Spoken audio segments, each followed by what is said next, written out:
Hey everyone, welcome back to the channel. Today I'm doing something a little different. I'm diving deep into a book that completely shifted how I think about income, wealth, and financial freedom.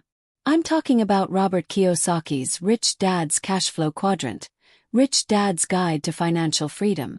Now, I know what you're thinking, another Rich Dad book review. But hear me out. This isn't just Rich Dad Poor Dad Part 2. This is actually the book that takes all those concepts from the first book and gives you a practical framework for understanding exactly where you are financially and, more importantly, where you need to go.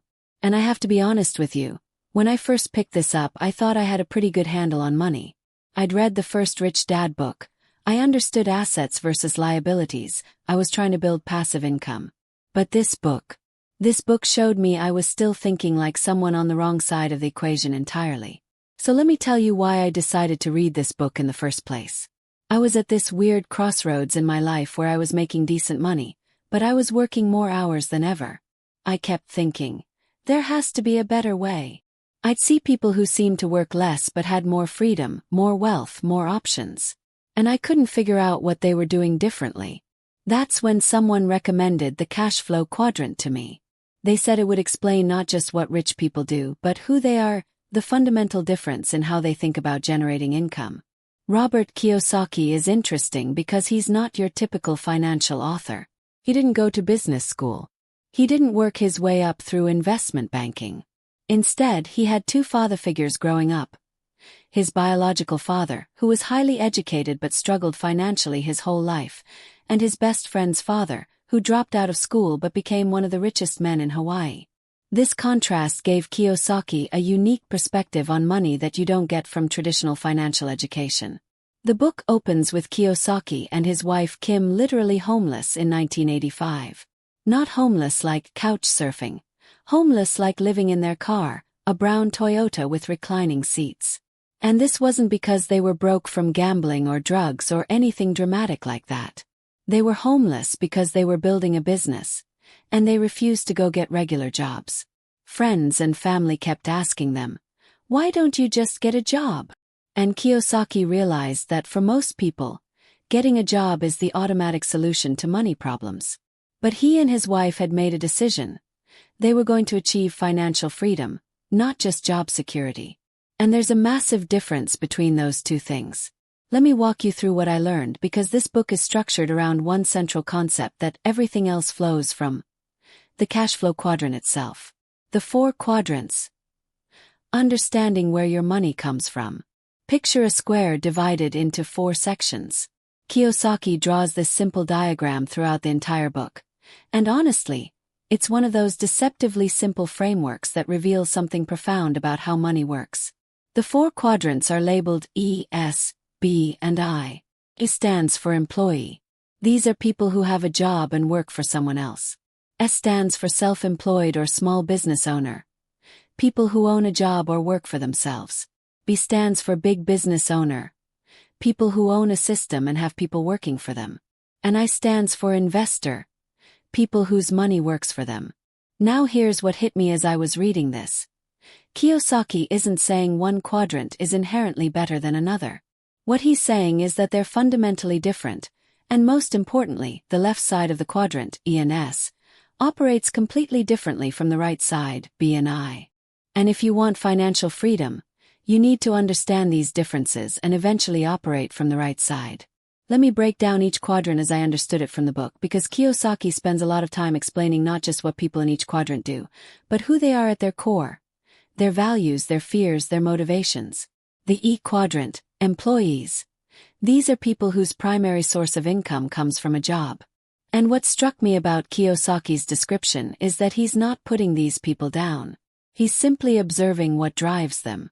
People in the E quadrant, he says, typically value security above all else. When they think about money, they think about steady paychecks, benefits, job security. Their favorite phrases are things like, "I'm looking for a safe, secure job with good pay and excellent benefits." The emotion that drives their financial decisions is often fear. Fear of not having enough, fear of uncertainty, fear of risk. And you know what? As I read this, I realized this described pretty much everyone I grew up around. My parents, my teachers, my neighbors. They all operated from the E quadrant. And there's nothing wrong with that. The problem, as Kiyosaki points out, is that the industrial age is over. The social contract where you worked hard for a company and they took care of you for life, that's gone. Companies have no loyalty anymore. They'll downsize, restructure, outsource, automate. Job security is increasingly an illusion. Yet millions of people are still following the industrial age playbook. Go to school, get good grades, find a safe job, work for 40 years, retire on a pension. Except the pensions are disappearing. Social security is on shaky ground. And people in the E quadrant have almost no tax advantages and very few ways to protect themselves financially.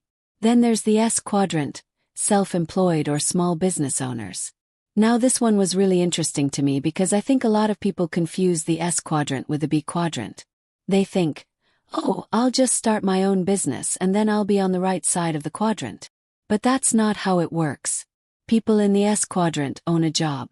They're doctors, lawyers, consultants, freelancers, small business owners who do everything themselves. Their motto is, if you want it done right, do it yourself. They value independence and control. They're often perfectionists. And here's the critical thing Kiyosaki points out. If an S stops working, the income stops. A dentist who goes on vacation doesn't make money that month. A consultant who gets sick loses income. These people have built a job for themselves, not a system. What really resonated with me here was Kiyosaki's observation that S-type people often work harder than anyone else.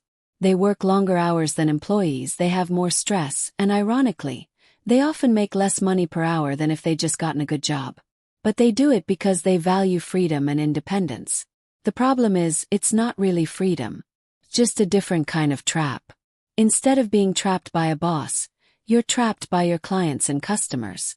Instead of trading time for money with an employer, you're trading time for money with multiple clients. The book has this great example about doctors. A doctor might spend 8 to 12 years in school, accumulate hundreds of thousands in debt, and then work 60 to 80-hour weeks seeing patients. If they don't work, they don't get paid. Yes, they make good money, but when you calculate their hourly rate after accounting for their debt and hours worked, it's often not as impressive as it seems. And the real kicker, they can't scale. A dentist can only see so many patients in a day. A lawyer can only bill so many hours. Their income is capped by time.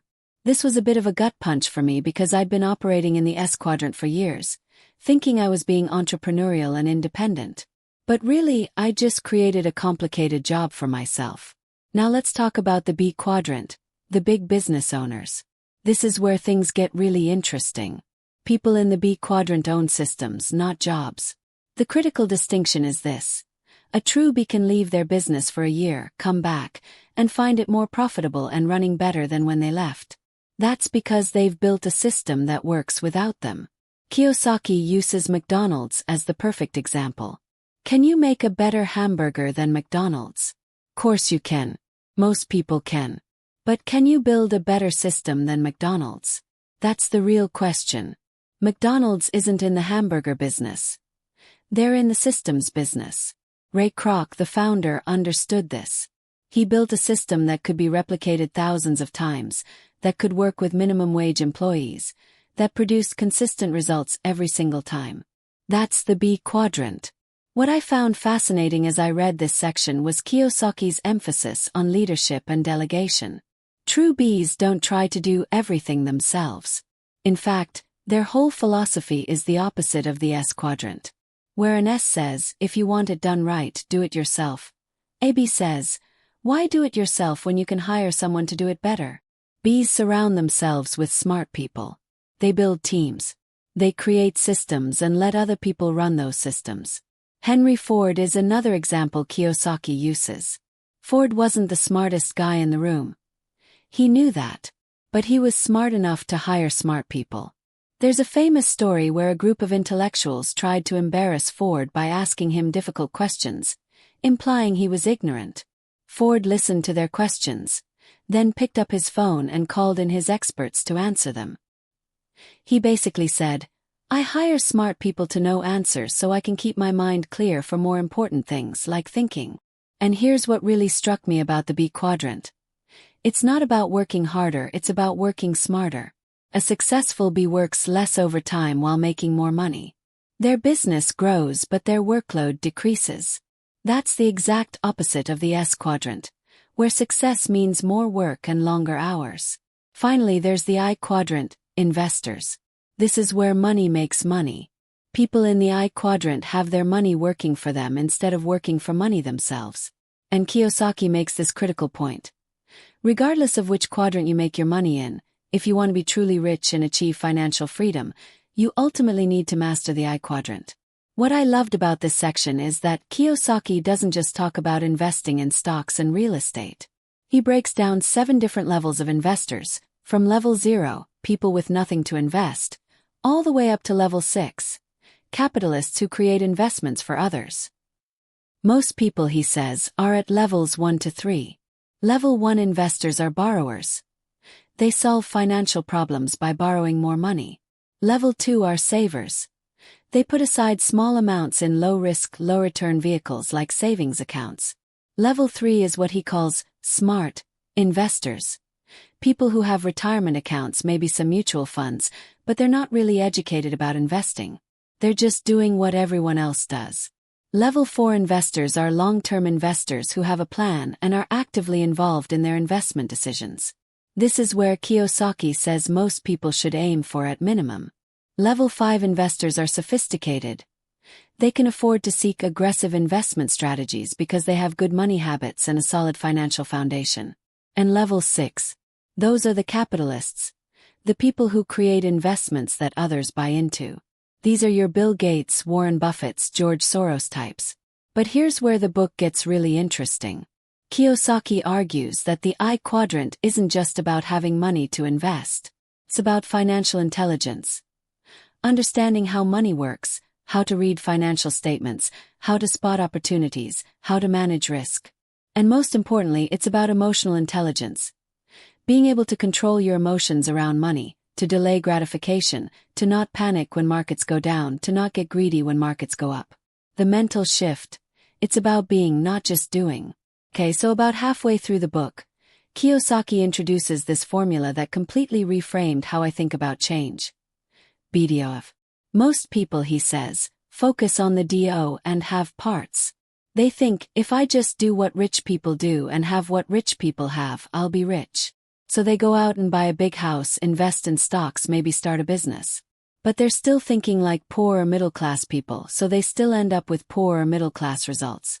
The real transformation, Kiyosaki argues, starts with B.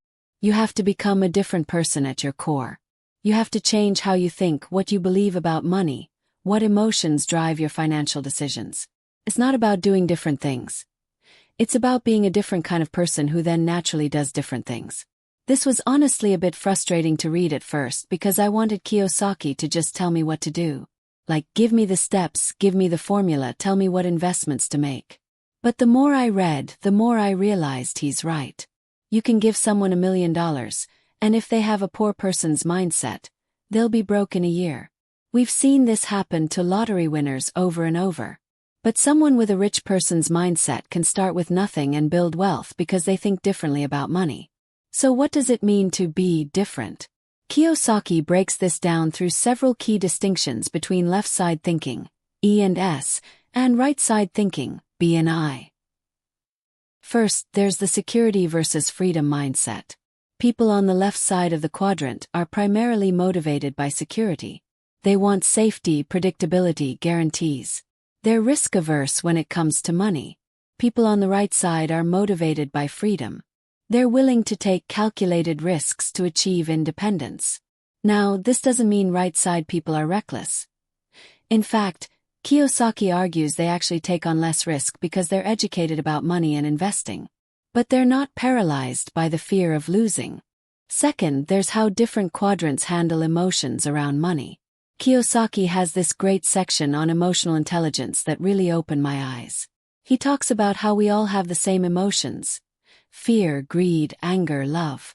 But what makes us different is how we respond to those emotions. When an E feels fear about money, their automatic response is, find a secure job with benefits. When an S feels fear, they think, work harder and do it myself to maintain control. When a B feels fear, they think, improve my systems and team. When an I feels fear, they think, look for opportunities others are missing due to their fear. The story Kiyosaki tells about his own journey really illustrates this. When he and his wife were homeless and broke, building their business, their emotions were screaming at them to just get jobs. Fear, doubt, anxiety. These emotions were overwhelming. But they had to train themselves to hear those emotions without letting them control their decisions. They had to become people who could feel fear but still move forward. That's emotional intelligence. Third, and this one really got me, there's the difference in how each quadrant views time and money. E's and S's trade time for money. If they don't work, they don't get paid. Even successful people in these quadrants are on a treadmill. They have to keep working to maintain their income. B's and I's, on the other hand, set up systems and investments that generate income whether they work or not. Their money and their systems work for them. Time becomes an asset, not a constraint. The two sets of books. How money really flows. Alright, this is where the book gets into some heavy financial literacy concepts. But stick with me because this is where I had several major aha moments. Kiyosaki introduces this concept of two sets of books, meaning that for every financial transaction, there are two balance sheets involved, not just one. And understanding this is key to understanding how the rich get richer and everyone else struggles. Let me give you the example that blew my mind. When you buy a house with a mortgage, most people think of that house as their asset. Their banker tells them it's an asset. Their accountant might tell them it's an asset. Society tells them home ownership is building wealth. But Kiyosaki asks a simple question. Is your house really your asset, or is it the bank's asset? Think about it this way. On your balance sheet you have a mortgage. That's a liability because it takes money out of your pocket every month. On the bank's balance sheet, your mortgage is an asset because it brings money into their pocket every month. Your house isn't really your asset until it's paid off and/or it's generating rental income that exceeds your expenses. Until then, it's the bank's asset and your liability. This seems like semantics, but it's actually profound. Because once you understand that every liability you have is someone else's asset, you start to see the game of money completely differently. The game, as Kiyosaki puts it, is who is indebted to whom. The more people you're indebted to through mortgages, car loans, credit cards, student loans, the poorer you are. You're working to make other people rich. The more people who are indebted to you through mortgages you hold, businesses that owe you money, investments that pay you, the richer you are. Other people are working to make you rich. This hit me hard because I realized I'd been playing the game backwards. I thought I was building wealth by buying things I was told were assets. But really, I was just creating liabilities that benefited other people. Every car loan, every credit card balance, every mortgage payment. I was on the wrong side of the equation. Kiyosaki then goes deeper into this by explaining the cash flow patterns of the poor, middle class, and rich. The poor have a simple pattern. Income comes in from a job, expenses take it right back out. Nothing left over for assets or savings. They're living paycheck to paycheck. The middle class have a more complex pattern that most people think is responsible or smart. Income comes in from a job, some goes to expenses, but a lot goes to liabilities they think are assets. Their home mortgage, car payments, credit cards for things that make them look rich. They might have some savings or investments, but most of their money is flowing out to debt service. This is what Kiyosaki calls the rat race. Working harder to pay for things that don't actually build wealth. The rich have the opposite pattern. Income comes from assets. Businesses, real estate, stocks, investments. These assets throw off cash flow that exceeds their expenses. And instead of using that excess to buy liabilities, they reinvest it into more assets. Their money makes more money. They're not working harder. Their money is working harder. What really struck me about this section is Kiyosaki's point about taxes. People on the left side of the quadrant, E and S, pay the most in taxes and have the fewest legal tax advantages. People on the right side, B and I, pay much less in taxes because the tax code is actually written to favor business owners and investors. The government wants you to create jobs and invest in the economy, so they give you tax breaks for doing so. Now, I know some people get uncomfortable when they hear this. Sounds unfair. Why should rich people pay less in taxes? But Kiyosaki's point isn't about fairness. It's about understanding reality. The tax code is what it is. You can either complain about it, or you can learn how it works and position yourself to take advantage of it legally. He shares this example from his own life. In 1974, he bought a small condo for $56,000 as an investment property. He was excited because it seemed like a good deal. But when he showed it to his rich dad asked, "How much money are you losing per month?" "About $100, Kiyosaki admitted. His rich dad was not impressed. Why would you knowingly invest in something that loses money?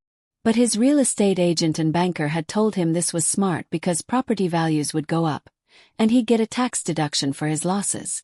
Classic left-side thinking. His rich dad taught him that if you take on debt and risk, you should be getting paid, not paying. So Kiyosaki went back and renegotiated the deal so that it would actually generate positive cash flow from day one. That changed everything. This principle, if you take on debt and risk, you should be paid, became one of his core investing rules. And it makes so much sense when you think about it. Why would you intentionally lose money? Yet millions of people do this with rental properties, thinking they'll make it up on appreciation or tax deductions. That's speculation, not investing. The path forward. 7 steps to financial freedom. Okay, so in the last third of the book, Kiyosaki lays out a practical framework for moving from the left side of the quadrant to the right side. This is where the book shifts from philosophy to action, and honestly, this is where I started taking notes like crazy. The 7 steps are: mind your own business, take control of your cash flow, know the difference between risk and risky, decide what kind of investor you want to be, seek mentors, make disappointment your strength, and the power of faith. Let me break down what each of these means and what I took away from them. Step 1. Mind your own business. This first step is about understanding what your business actually is. For most people working jobs, they're minding their employer's business, not their own. Their employer's business is making the employer rich. Your business should be making you rich. Kiyosaki defines your business as your asset column.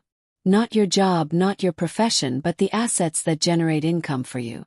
For most people, their asset column is either empty or filled with things that are actually liabilities pretending to be assets. The action step here is simple but crucial.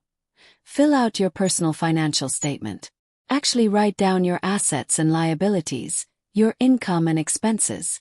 Most people have never done this. They have no idea what their real financial position is. They're flying blind. What I found powerful about this exercise when I did it myself was how honest it forced me to be. I couldn't hide from the numbers. I could see exactly where my money was coming from and where it was going. And more importantly, I could see that my asset column was pathetically small compared to my liability column. I was working hard, making decent money, but almost nothing was going into actual assets. It was all going to expenses and debt service. Step 2. Take control of your cash flow. Once you can see your financial picture clearly, the next step is to get control of your cash flow. For most people, Kiyosaki says, the problem isn't that they don't make enough money. It's that they have no discipline around their cash flow management. He has this great quote: "More money will not solve your problems if cash flow management is the problem." I've seen this play out in my own life and in people around me. Someone gets a raise, and instead of investing that extra money, they immediately increase their lifestyle. They buy a nicer car, move to a more expensive apartment, upgrade their wardrobe. Their expenses rise to match or exceed their income. That's why so many high-income earners are still broke. They never learn to manage cash flow. The key principle here is: pay yourself first. Before you pay your mortgage, before you pay your credit cards, before you pay anyone else, you pay yourself by putting money into investments. Most people pay everyone else first and then hope there's something left over to save or invest. There never is. Kiyosaki recommends setting up an automatic system where a percentage of every paycheck goes straight into an investment account. And once it's in there, you never touch it unless you're moving it into an actual investment. This forces you to live on what's left, which forces you to manage your expenses better. He also has practical advice for getting out of debt that I'd never heard before. Most people try to pay a little extra on all their debts at once. Kiyosaki says no. Pick one debt, put all your extra money toward that one until it's paid off, then take that entire payment amount and apply it to the next debt and so on. This creates a snowball effect where you eliminate debts faster and faster. Step 3. Know the difference between risk and risky. This step is all about financial education. Most people say, investing is risky, because they don't understand investing. They're financially illiterate, so everything related to money feels dangerous and uncertain. But Kiyosaki argues that what's actually risky is being financially uneducated. It's risky to put your financial future in someone else's hands. It's risky to depend entirely on a job for income. It's risky to have no assets and nothing but debt. True investors, level 5 and 6 investors, don't see investing as risky because they're educated. They know how to read financial statements. They understand cash flow. They can spot good deals from bad deals. They know how to structure transactions to minimize their risk.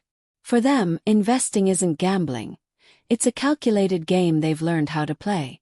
This section really challenged me because I realized I'd been avoiding learning about investing because it seemed too complicated or risky. But that avoidance was actually the risky behavior. By not educating myself, I was guaranteeing that I'd never achieve financial freedom. Kiyosaki recommends spending at least 5 hours per week on financial education, reading books, listening to audio programs, attending seminars, analyzing properties or stocks, playing cash flow games. Treat it like a part-time job. The return on investment for financial education is massive. Step 4. Decide what kind of investor you want to be. This is where Kiyosaki breaks investors into 3 types.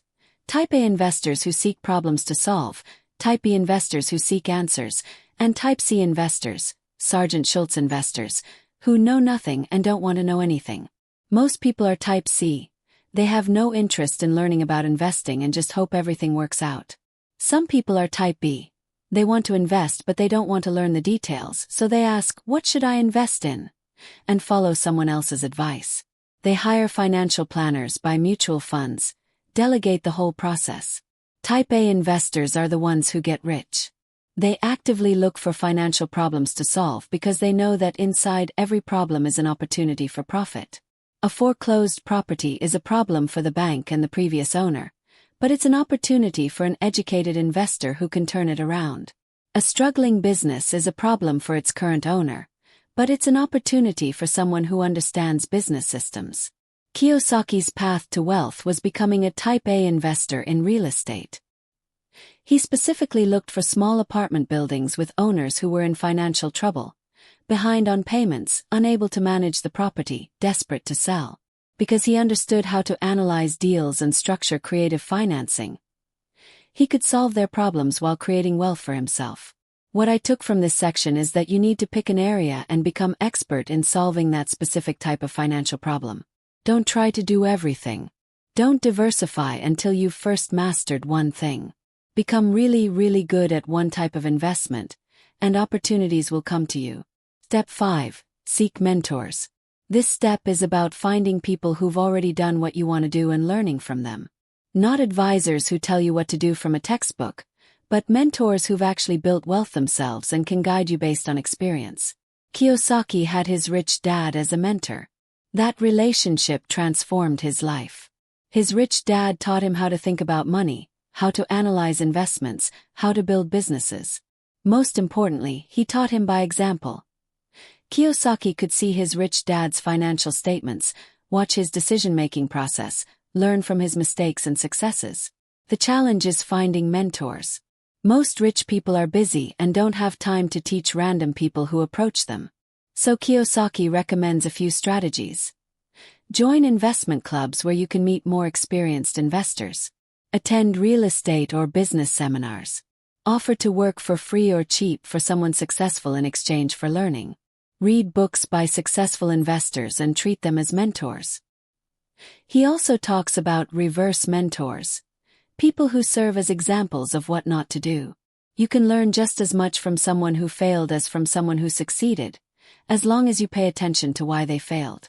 What struck me about this section was Kiyosaki's emphasis on surrounding yourself with the right people.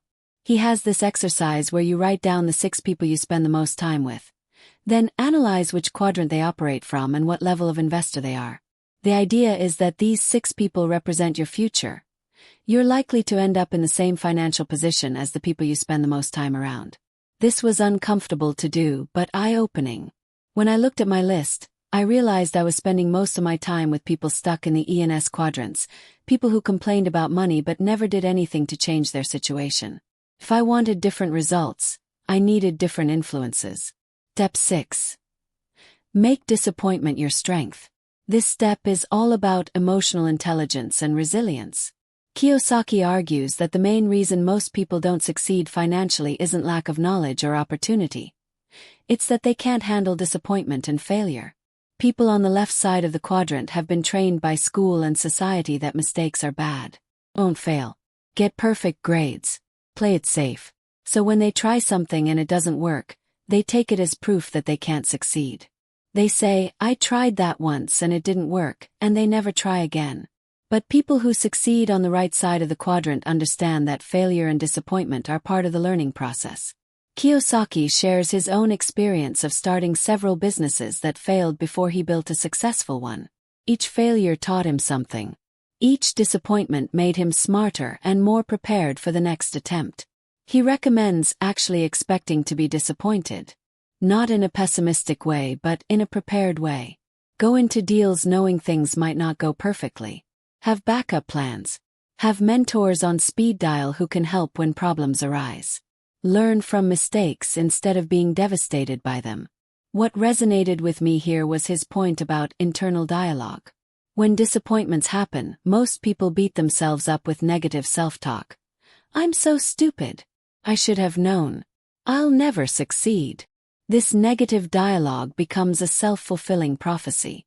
Instead, you need to train yourself to say, okay, that didn't work. What did I learn? What will I do differently next time? The ability to turn disappointments into lessons rather than letting them stop you. That's one of the key differences between people who achieve financial freedom and people who stay stuck. Step 7. The power of faith. The final step is about believing in yourself even when others don't.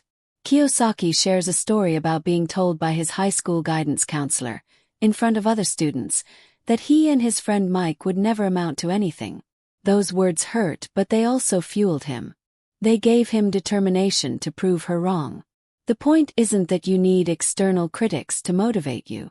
The point is that you need internal faith that you can learn what you need to learn, faith that you can change, faith that you have something valuable to offer, faith that you can handle whatever challenges come your way. This section gets a bit philosophical, but what I took from it is that your thoughts and beliefs about yourself matter more than almost anything else. If you believe you can never be wealthy, you'll be right. If you believe investing is too risky for someone like you, you'll be right. If you believe you're not smart enough or don't have enough money or don't have the right background, you'll be right. But if you believe that you can learn, that you can change, that you have the power to improve your financial situation regardless of where you're starting from, then you give yourself a chance. Not a guarantee, but a chance. And that's all you need to begin. What I learned, my personal takeaways. Alright, so I've walked you through the main concepts of the book, but let me tell you what really stuck with me personally and what I'm actually implementing in my own life. First and biggest takeaway. I was living in the wrong quadrant. I'd been so proud of myself for starting my own freelance business, for working for myself. But I realized I was firmly in the S quadrant. I just created a job for myself where I had to work constantly to maintain income. Every hour I didn't work was an hour I didn't get paid. That's not freedom. That's just being an employee with no benefits. The book forced me to ask myself honestly, am I building something that can work without me? Am I creating a system, or am I just a highly paid worker? The answer was uncomfortable but clarifying. I was a highly paid worker with the illusion of entrepreneurship. Second major takeaway. My definition of assets was completely wrong. I thought I was doing well because I owned a condo and had some money in a 401k. But the condo was costing me money every month. It wasn't generating income. And the 401k was money I couldn't touch for decades, managed by someone else, subject to market forces I didn't understand. These weren't really assets in Kiyosaki's definition. They weren't putting money in my pocket month after month. This realization changed how I look at every purchase now. Before I buy something, I ask, is this going to put money in my pocket or take it out? Is this an asset or a liability? That simple question has probably saved me tens of thousands of dollars in purchases I would have rationalized as investments. Third takeaway. I need to get serious about financial education. I've been avoiding learning about real estate investing, stock investing, business systems because it all seemed too complicated. But that avoidance was costing me dearly. Every year I spend not educating myself is another year I'm stuck on the wrong side of the quadrant. So I've actually started implementing Kiyosaki's recommendation of 5 hours per week on financial education. I'm reading books on real estate investing. I'm analyzing properties even though I'm not ready to buy yet, just to train my brain. I'm learning to read financial statements. I bought Kiyosaki's CASHFLOW game and played it multiple times, which honestly, the first time was frustrating and confusing, but it started clicking after a few rounds. Fourth takeaway. The tax system is not neutral. I'd always known that rich people paid less in taxes, but I thought it was because they were cheating or had loopholes or something shady. But Kiyosaki explains that the tax code is actually written to incentivize certain behaviors. Starting businesses, creating jobs, investing in real estate, taking risks. If you do these things, you get tax breaks. If you just work a job, you don't. It's not corruption, it's policy. This doesn't mean I'm going to do something illegal to avoid taxes. But it does mean I should structure my financial life to take advantage of legal tax strategies. Operating through an LLC or S-Corp, understanding depreciation, knowing what expenses are deductible. These aren't sketchy tricks, they're basic financial literacy for the BNI quadrants. Fifth takeaway. My emotional relationship with money needed work. Reading about emotional intelligence in the book made me realize how much fear was controlling my financial decisions. I was afraid to invest because I might lose money. I was afraid to start a real business because it might fail. I was afraid to leave the security of steady paychecks, even though that security was really an illusion. Kiyosaki's point about being emotionally neutral to winning and losing really hit home. I needed to get comfortable with the fact that sometimes I'll win and sometimes I'll lose. And neither one defines me. Just feedback, data, information to learn from. Sixth takeaway. I need to dramatically change who I spend time with. This was probably the most uncomfortable realization. Most of my friends and family are ENS quadrant people. They're good people, I love them, but they're not where I want to be financially. And when I talk to them about concepts from this book, they dismiss them. They think passive income is a scam. They think real estate investing is too risky. They think anyone who makes a lot of money must be doing something unethical.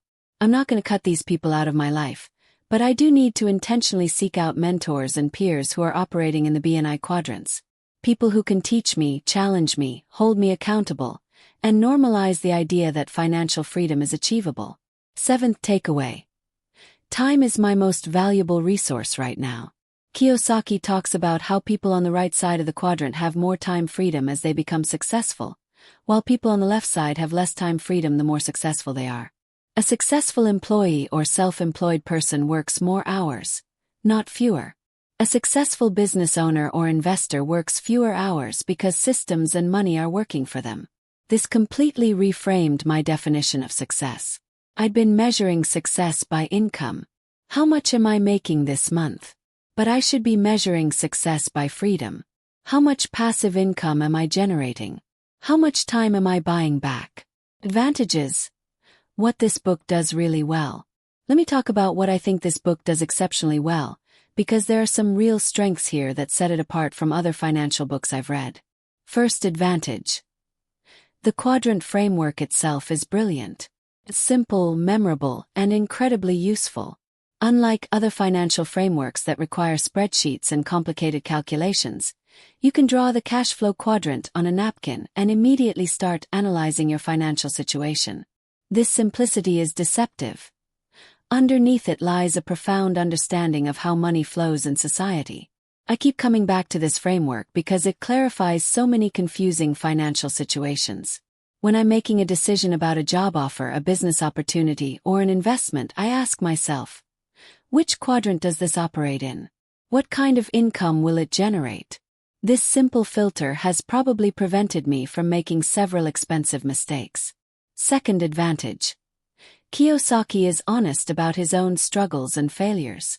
This isn't one of those books where the author pretends they had some secret formula and everything worked perfectly from day one. He talks about being homeless. He talks about failed businesses. He talks about the emotional difficulty of choosing financial freedom over security when your friends and family think you're crazy. This vulnerability makes the book much more relatable and realistic. There's a particular passage where he describes calling his rich dad from a payphone when he was broke and desperate, and his rich dad refused to give him money. Instead, his rich dad reminded him why he started this journey in the first place. What his dream was, what he was working toward. That scene really stuck with me because it shows that even people who eventually succeed go through moments of wanting to quit. Success isn't about never struggling. It's about pushing through the struggle. Third advantage. The book does an excellent job of explaining why the rich think differently, not just what they do differently. This is crucial. A lot of financial books tell you to invest in real estate or start a business, but they don't explain the underlying mindset that makes those strategies work. Kiyosaki spends significant time on the emotional and psychological differences between quadrants. The security mindset of ES, the independence mindset of SS, the systems thinking of BS, the opportunity mindset of IS. Understanding these mindset differences helped me see why I'd been stuck. It wasn't that I didn't know about real estate investing or stock investing. It's that I was still thinking like an E even when I tried to act like a B. I was seeking security when I should have been seeking systems. I was avoiding risk when I should have been learning to manage it. Fourth advantage. The tax and cash flow explanations are eye-opening. Kiyosaki does something most financial books don't. He shows you both sides of the financial equation. When you take out a mortgage, he shows your balance sheet and the bank's balance sheet. When you pay employees, he shows the business's financial statement and the employee's financial statement. This two sets of books perspective reveals how money actually flows through the economy and why certain people benefit more than others. The section on taxes particularly opened my eyes. I had no idea how different the tax treatment was between quadrants. E's and S's pay taxes before they get their money through withholding, and have almost no legal ways to reduce those taxes. B's and I's pay taxes after their money has worked for them and have numerous legal strategies to minimize taxes. That's not corruption or cheating. It's literally how the tax code is written. But nobody teaches this in school. Fifth advantage. The book acknowledges different paths to wealth. Kiyosaki doesn't say everyone should be a real estate investor like him. He talks about franchises, network marketing, technology businesses, stocks, bonds. He acknowledges that different people will resonate with different vehicles. The key isn't picking the right investment. It's learning to think like a B or I regardless of which specific vehicle you choose. This non-dogmatic approach makes the book more accessible. I don't feel like I have to do exactly what Kiyosaki did. I just need to apply the principles in whatever area I choose to focus on. Sixth advantage. The focus on systems over products is profound. The McDonald's hamburger example. Asking, can you make a better hamburger? Versus, can you build a better system? This completely changed how I evaluate business opportunities. I used to get excited about product ideas. Now I ask, is there a replicable system here? Can this work without me? Can it scale? These questions filter out 90% of opportunities immediately, saving me time and money. Disadvantages, where the book falls short. Alright, now let's talk about what frustrated me about this book, because there are some legitimate weaknesses and criticisms I think are worth discussing. First and biggest criticism. The book is heavy on philosophy and light on practical specifics. Kiyosaki will spend pages talking about mindset and quadrants and emotional intelligence, which is valuable. But when you actually want to know how to analyze a rental property or how to structure a business entity or how to evaluate a franchise opportunity, the book often just says, seek professional advice, or get educated. I found myself thinking multiple times, okay, but what specifically should I do next? For example, in the section on becoming a sophisticated investor, he talks about how he restructured his first condo purchase to generate positive cash flow instead of losing money. But he doesn't explain exactly what he changed. Was it the interest rate, the down payment, the purchase price, the rental amount? I assume it was a combination, but more details would have been helpful. I want to learn the exact strategies, not just the philosophy. The cash flow board game he created is supposed to fill this gap, and maybe it does, but I wish more of that tactical education was in the book itself. Second, criticism. Some of the financial examples feel dated or oversimplified. The book was first published in 1998, updated in 1999, and while many of the principles are timeless, some specific examples don't translate well to today's market. The real estate deals he describes, where you could buy properties with little money down and immediately generate positive cash flow, those are much harder to find in 2024.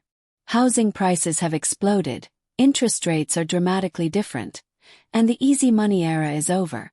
Similarly, his discussions of pension plans and Social Security, while prescient about the problems, don't account for how much has changed. The 401k system is now firmly entrenched. Many pensions are gone. His warnings were right, but his specific numbers and projections are outdated. Now, this doesn't invalidate the book. The core principles still apply. But a reader today needs to translate his examples into the current economic reality, which requires some financial sophistication on its own. Third, criticism. The book sometimes feels like it's scaremongering about traditional employment. Kiyosaki is so focused on promoting the BNI quadrants that he sometimes makes the E and S quadrant sound like terrible traps that no intelligent person would choose. But the reality is more nuanced. Plenty of people are perfectly happy and even financially successful as employees or self-employed professionals. I have friends who are engineers at tech companies making $300,000 plus per year with stock options and benefits. They're essentially E quadrant, but they're accumulating wealth faster than many small business owners. I have other friends who are lawyers or consultants in the S quadrant making excellent money and building valuable practices they can eventually sell. Kiyosaki's point about job security being an illusion is valid, and his point about the tax advantages of the right side is absolutely true. But he sometimes overstates the case in a way that feels dismissive of people making legitimate money in E and S quadrants. Fourth, criticism. The rich dad framing is somewhat controversial, and after reading the book, I understand why. Some critics have questioned whether Rich Dad was a real person or a composite character Kiyosaki created to convey his lessons. The book reads like Rich Dad was a specific individual, but details are vague. It doesn't fundamentally undermine the lessons, but it does make me wonder how much actual biography versus constructed teaching narrative is. More importantly, not everyone has access to a rich dad figure. Kiyosaki acknowledges this, but his primary path to success involved being mentored by a wealthy businessman from age 9 through adulthood. That's an incredible privilege most people don't have.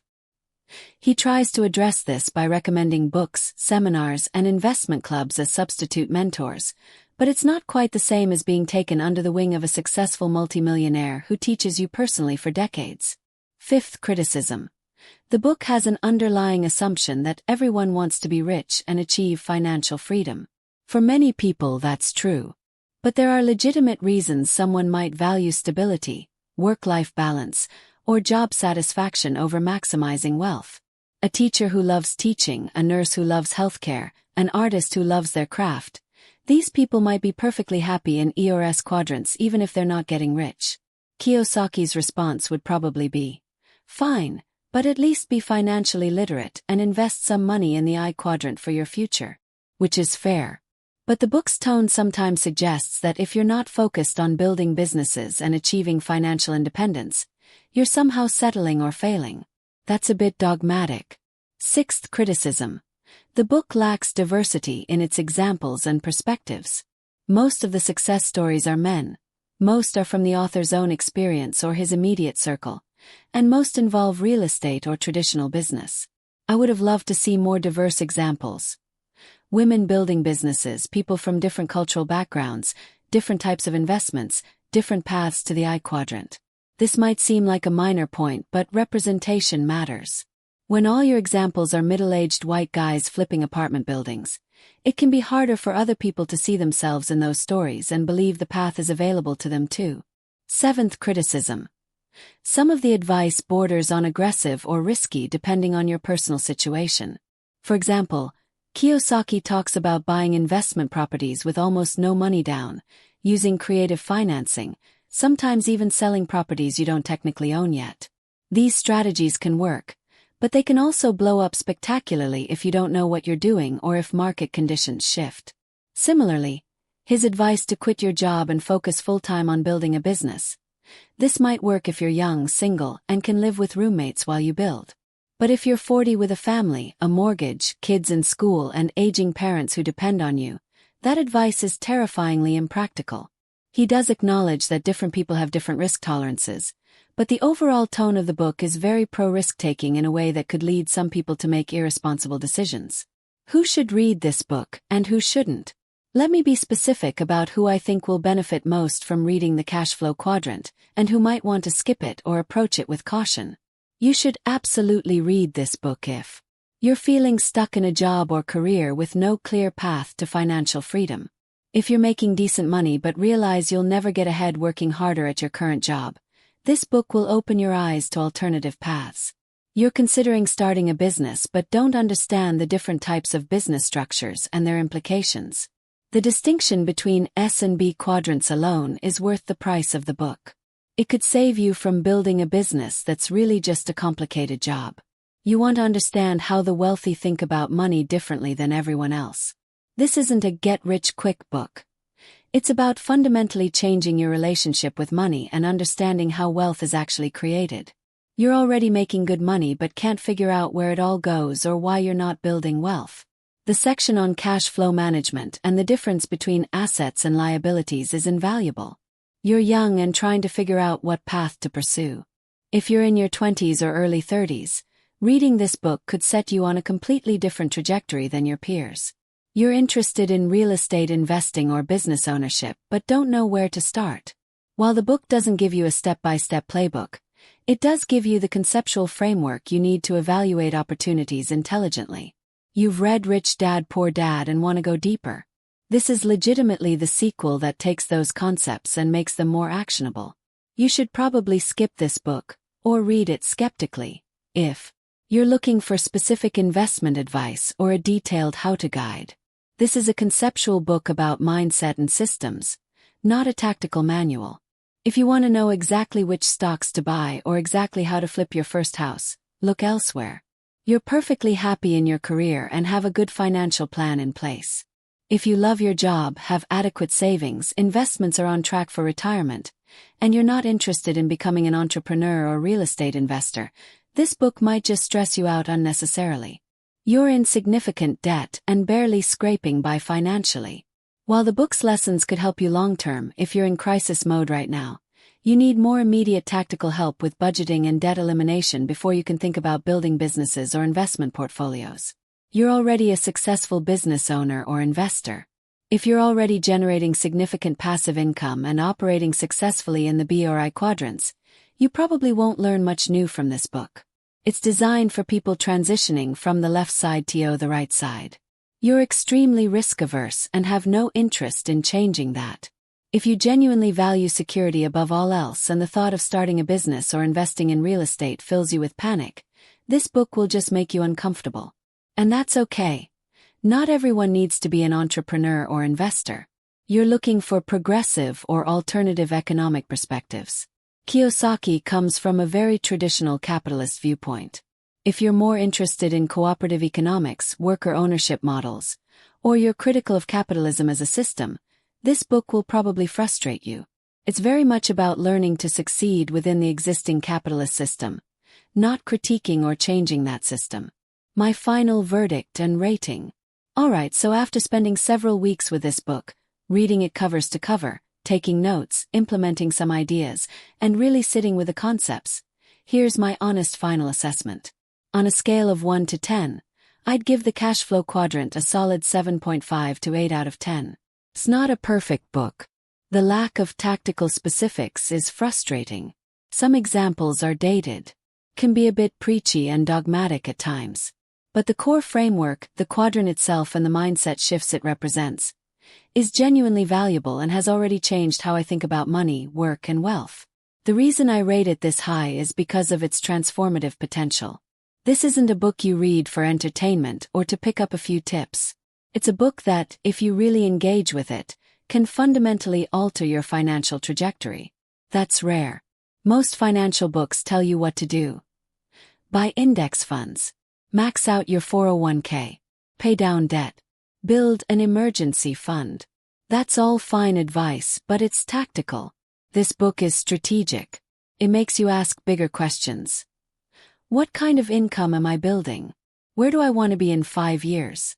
What mindset shifts do I need to make? What education do I need to acquire? Since reading this book, I've started seriously analyzing my cash flow and made significant cuts to expenses that were just going to liabilities. Set up a system to automatically invest a portion of every payment I receive. Started educating myself on real estate investing, even though I'm not ready to buy yet. Begun looking for potential mentors in my area who are successful business owners or investors. Most importantly, shifted my goal from making more money to building assets that generate passive income. These changes happen because the book changed my perspective. And that's what great books do. They don't just give you information, they transform how you see the world. That said, I want to be clear about something. Reading this book alone won't make you rich. Kiyosaki himself would say that. The book is a starting point, not a destination. It's meant to open your eyes and change your thinking, but then you have to do the work. You have to get educated. You have to take action. You have to face your fears and push through disappointments. The book can't do that for you.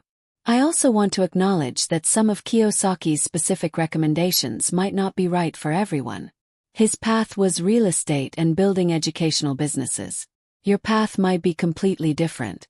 Maybe you'll build an online business, or invest in dividend stocks, or start a franchise, or buy into a successful network marketing company. The specific vehicle matters less than understanding the principles.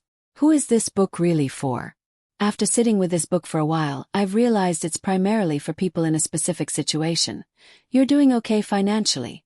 You have a job or business that pays the bills, but you can see that your current path won't lead to financial freedom. You're tired of trading time for money. You're smart enough to know you need to change something, but you don't know what. That's who this book is for. It's also for people who are naturally curious about how money works beyond the surface level. If you've ever wondered why some people seem to work less but have more wealth, this book explains it. If you've been confused about why your highly paid doctor or lawyer friends are always stressed about money, this book explains it. But it requires something from you. Openness. You have to be willing to question what you've been taught about money, work, and success. If you're completely satisfied with conventional wisdom, go to school, get a good job, save in a 401k, buy a house, retire at 65, then this book will just annoy you because it challenges all of that. The book is asking you to think differently. To see that job security is often an illusion. To understand that your house might not be the great investment you were told it was. To recognize that working hard at a job is not the same as building wealth. To accept that the financial game has different rules for different quadrants. And if you want different results, you need to play by different rules. Look, I'm going to be honest with you. When I started reading this book, I thought I knew what I was getting into. I'd read Rich Dad Poor Dad years ago, understood the basic concepts, and figured this would just be more of the same. I was wrong. The CASHFLOW Quadrant took those basic concepts and built an entire framework around them that fundamentally changed how I see my financial life. It's one thing to understand that assets are good and liabilities are bad. It's another thing entirely to understand that there are 4 different ways to generate income, each with completely different characteristics. And that which quadrant you operate in will determine not just how much money you make but how much time, freedom, and control you have over your life. The most powerful thing about this book for me wasn't any single strategy or tactic. It was the realization that I had been playing a game without understanding the rules. I thought I was being financially responsible by saving money, paying my bills, and having good debt like a mortgage. I thought I was being entrepreneurial by freelancing. But I was still operating with an employee mindset, still trading time for money, still building a life with no escape velocity. This book gave me language for something I'd been feeling but couldn't articulate, that despite doing everything right, I wasn't building toward freedom. I was just building a more comfortable cage. Now, that's a harsh way to put it, and I don't want to be overdramatic. There are people who are genuinely happy as employees or self-employed professionals. If you love your work, have financial security, and aren't seeking more, that's totally valid. This book isn't for everyone. But if you're reading this review because you're curious about the book, chances are you're feeling some of what I was feeling. That sense that there has to be another way. That conviction that you're capable of more. That frustration with working hard but not getting ahead. If that's you, read this book. Not just skim it, really read it. Take notes. Do the exercises, especially filling out your personal financial statement. Be honest about which quadrant you're currently in and where you want to be. Then start taking baby steps toward that goal. Don't expect overnight transformation. Don't quit your job tomorrow to chase some business idea. But do start educating yourself. Do start looking at opportunities differently. Do start building your asset column, even if it's slowly at first. The book ends with Kiyosaki quoting Bob Dylan, "The times they are a-changing." That was true in 1999 when the book came out, and it's even more true now in 2024. The old paths to financial security. Get a good job, work 40 years, retire with a pension. Those are gone for most people. We're in a new economic era that requires new thinking. The cash flow quadrant won't give you all the answers, but it will help you ask better questions. And sometimes that's exactly what you need to change your trajectory. So my recommendation, if you're serious about understanding money and building wealth, add this book to your list.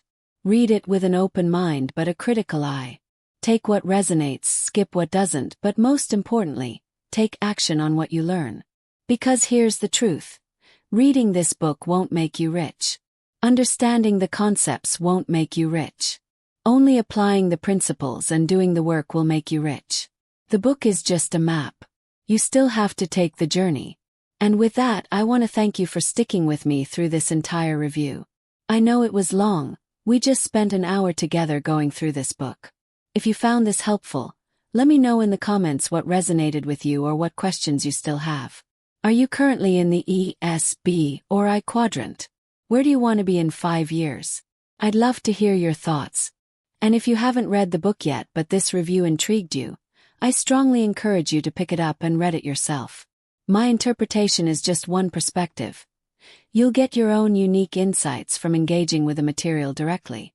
Until next time, thanks for watching, and remember, mind your own business, take control of your cash flow, and start building assets that work for you instead of working for money your entire life. See you in the next video.